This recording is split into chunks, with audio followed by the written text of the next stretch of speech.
Hey everyone, it's Kayla here, and today I'm sharing a layout and process video for day 3 of the 12 Days of Christmas Scraplifts on Scrap Squad. Today's scrap lift is in the top right hand corner, and I've also added the link in the description below. I am going to be using our Scrap Squad Christmas kit, which is available from Aardvark Crafts, and I've also linked the shop down below. Now for this page, I'm going to be scrapbooking a photograph of my cat Pippa. I have 2 cats. This is my oldest cat.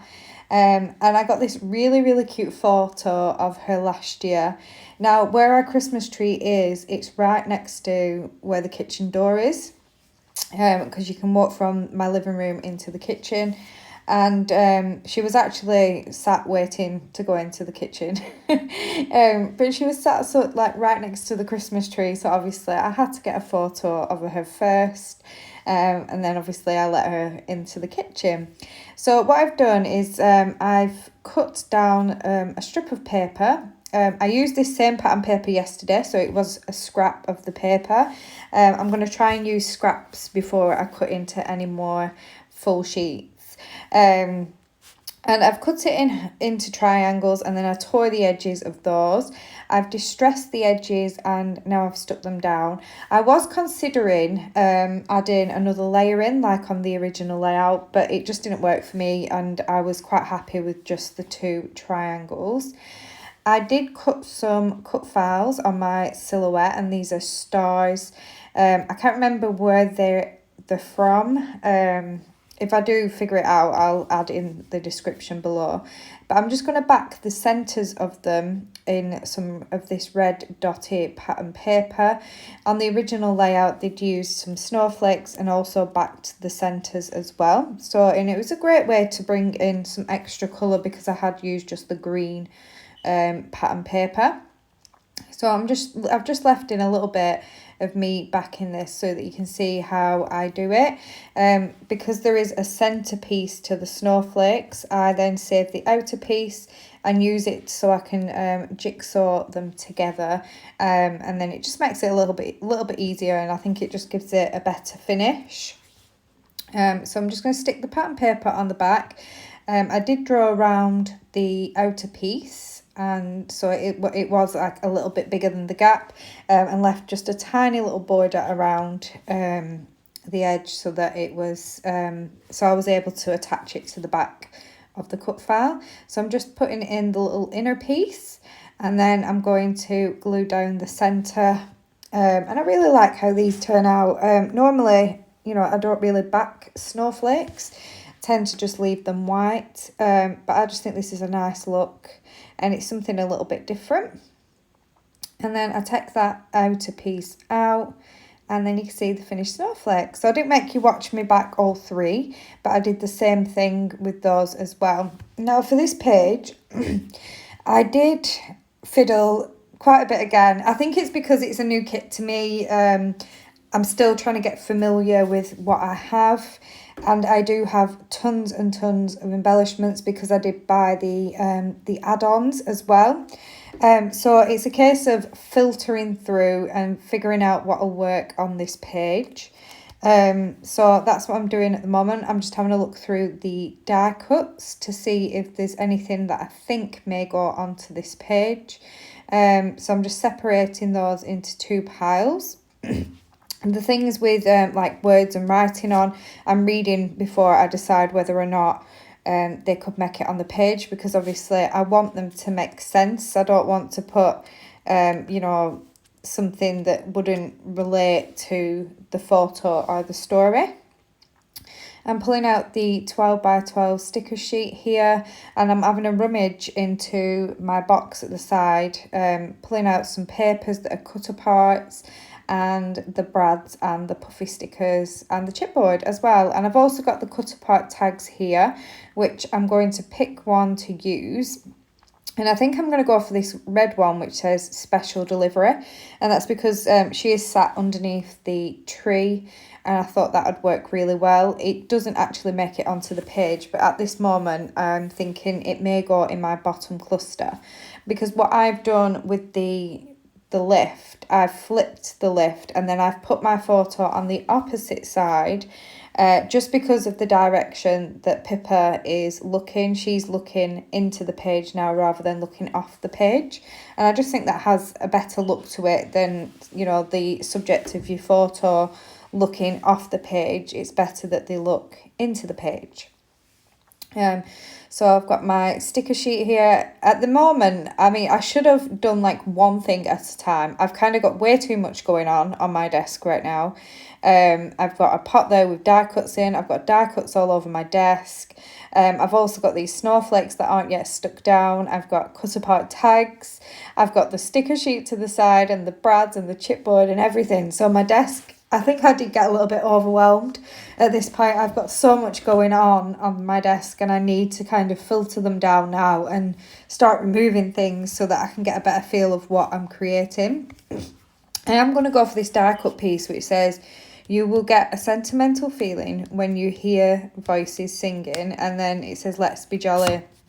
And I really like the kind of pop of wood grain, the brown, which there isn't very much of it throughout the collection. There is little bits, but I really like that piece. My cat is a tortoise. She's a tortoise shell in colour.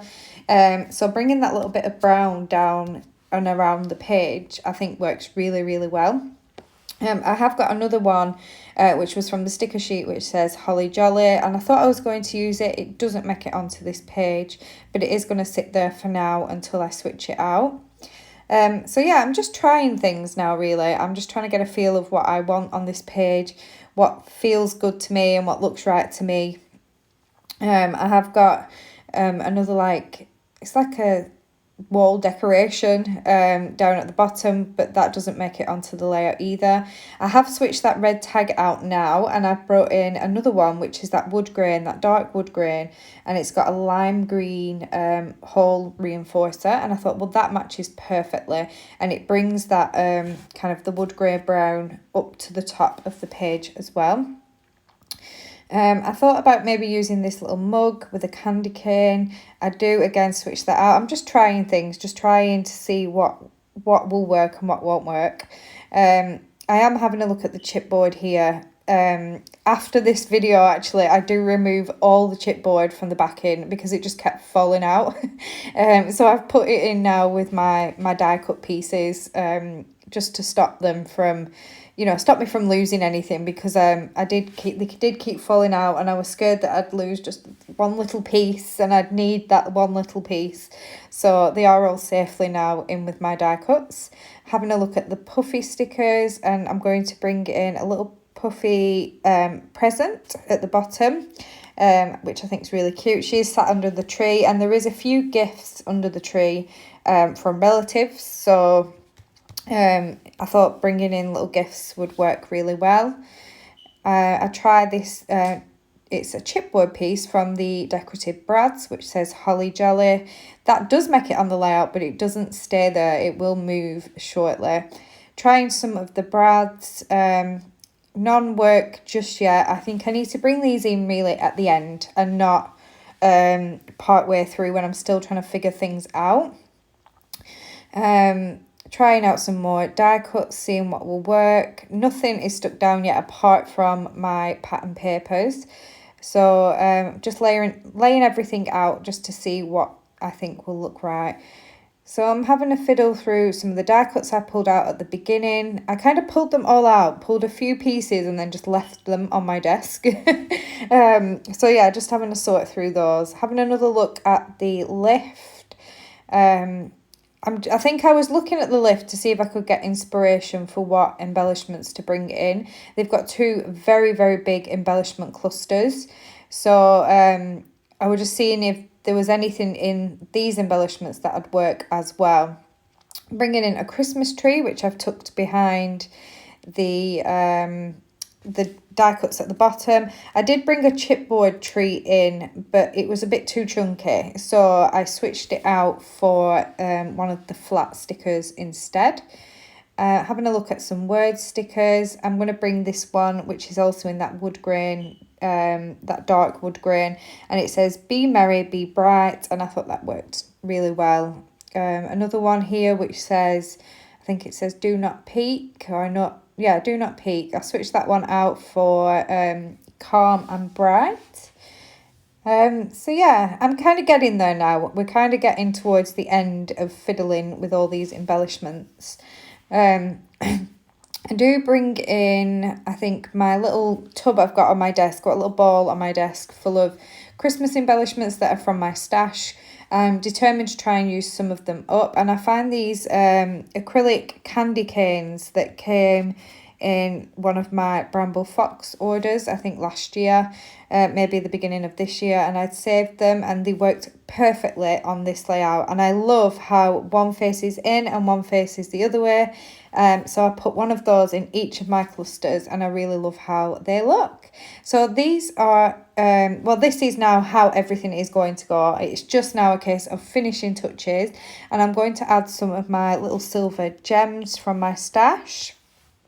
And dot them around the clusters, and I'm also going to bring in some enamel dots which are quite old now. I've had them in my stash for quite a few years, possibly 4, maybe 5 years, and I have only a few of them left, and I don't think I brought them out last year, but I brought them out this year because they actually match this collection very well, and I managed to use all of the blue ones on this sheet, so I'm really pleased about that. Maybe I will finish the pack off this year, which will be amazing.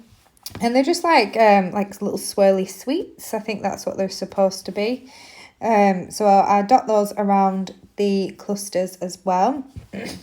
Now, to the top left of the photo, I felt like I needed to do something there. I added a gem, and then I do bring in one of the enamel shapes, but I moved that. But I did feel like I needed something there. She's looking in that direction. I needed to put something there that she could possibly be looking at. So I'm going to have a look at the brads, and I bring in some of the small red brads, and I add one to each of my clusters. And then I'm fiddling around with this enamel dot again. It nearly got stuck under my photo, and then I decided I'm going to put it up there, but I do move it again shortly, and I take the gem off. I felt like it was a bit random having this floating gem on its own. And then I find this brad, which I do try another one just to make sure, but it says Noel on it, and it's got all the colours in the collection in the stripy pattern, and I thought this is perfect just to put here in the top corner. So I've finished off camera with some splatters, and I'm really pleased with how this page has turned out. Please do check out the Scrap Squad Facebook group, and I'll be back again tomorrow. Bye.